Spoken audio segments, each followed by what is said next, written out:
कैसे कहतरी कैसे अरे चैत महीना हो बलमा के बिना हो चैत महीना हो बलमा के बिना हो चैत महीना हो बलमा के बिना हो चैत महीना हो बलमा के बिना हो चैत महीना हो बलमा के बिना हो चैत महीना हो बलमा के बिना हो मुश्किल बा रहना तोता तोता सजन से कहना तोता तोता सजन से कहना तोता तोता सजन से कहना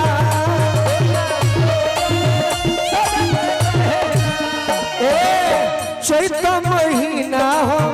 बलमा के बिना हो चैत महीना हो बलमा के बिना हो चैत महीना हो बलमा के बिना हो चैत महीना हो बलमा के बिना हो मुश्किल बा रहना तोता तोता सजन से कहना तोता तोता सजन से कहना सजन से कहना क्या बात है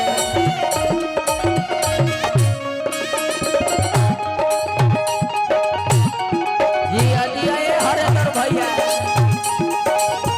ए नदी चाचा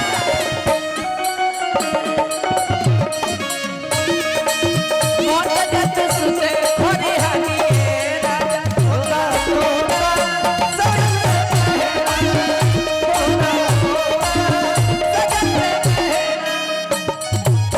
कह तरीके का कहिए सखी कहो बलमा प्रदेश में बाड़ो एकरो बलमुआ 8 फीट के मिलल बड़े 8 फीट के 8 फुट औ हो मोट गाना लिखल है जनी चाचा सोनू सिंह संगदिल जी के जिला सिवान हां जी आ कंपोज कइल बा गोलू राजा के तब का मन तनी कोना लागता एने ओने भागता ओने भागता हो ओने भागता अरे कोई के बोली दिल पर गोली हमारा दागता बोली हमरो दागता हो बोली हमरो दागता अरे कोई के बोली दिल पर गोली हमारा दागता बोली हमरो दागता हो बोली हमरो आज ये बेचारा के मन नहीं खेला वो बेचारा के मन नहीं खेला ना कैसे हम बहुत कलाकार के संगे देखले बानी जे स्टाफ रहेले हां जी तो जब देखी है सकी पैसा वाला पार्टी चलल बा जनी चचनू हां जी तो भाई केहू चाहेला कि हमरा कलाकार के 2-4 रुपया मिल जाए तब ओकर डिजाइन जान तनी कैसे बा कैसे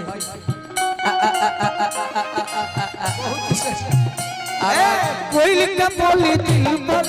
गोली हमारा बोली हमरो दागता हो बोली हमरो दागता ओगिया बिरोह के हर भरी लोह के अभी अभी रहते हर भरी रहते ओगिया बिरोह के हर भरी लोह के अभी अभी रहते हर भरी रहते मुश्किल बा सहना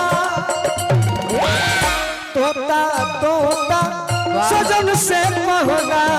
तोता तोता सजन से कहना तोता सजन से कहना तोता सजन से कहना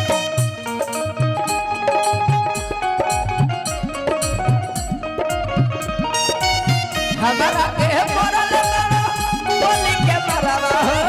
जानवा ए राती हो गई हरवा हो जानवा ए राती हो गई हरवा हो जानवा तोता तोता सजन से कहना तोता तोता सजन से कहना लाबुनी पर बारिश होता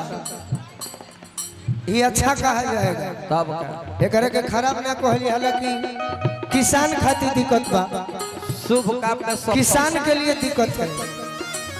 काम तो शुभ है लेकिन किसान के लिए परेशानी है। बहुत बहुत हमारे रघुनाथ चाचा के आगमन भइल, मैं फसल बहुत बहुत उम्मीद से ज्यादा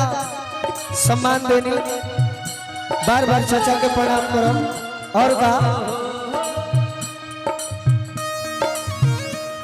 अरे सतुआ भुजा भावे ना, चटनी के हु चटावे ना, सतुआ भुजा भावे ना,